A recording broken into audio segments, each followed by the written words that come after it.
কানেরগুলো আমি রিয়ার জন্য এনেছি, দেখো তো কেমন লাগছে। বাহ মা, কানেরগুলো তো খুব সুন্দর লাগছে। কিন্তু মা, তুমি কি জানো এই কানেরগুলো পরে আমাকে আরো বেশি ভালো লাগবে।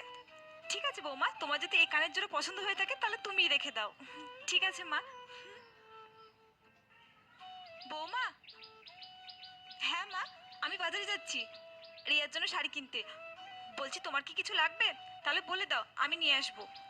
না মা, আমার এখন অনেক শাড়ি আছে, আমার শাড়ি লাগবে না। ঠিক আছে বৌমা, আমি তাহলে ঘুরে আসছি। ঠিক আছে বৌমা। মা, তুমি চলে আসলে বাজার থেকে? এই শাড়িটা আমি রিয়ার জন্য আনলাম, দেখো তো কেমন লাগছে। বাহ মা, শাড়িটা তো খুব সুন্দর লাগছে। মা, আমি শাড়িটা রেখে দিচ্ছি, তুমি বরঞ্চ রিয়াদির জন্য আর একটা নতুন শাড়ি নিয়ে এসে দিও। ঠিক আছে বৌমা, তুমি রেখে দাও। ঠিক আছে মা। মেয়েদের যদি এরকমই শাশুড়ি হতো তাহলে কতই না ভালো হতো। একটা লাইক করে সাবস্ক্রাইব করতে ভুলো না কিন্তু।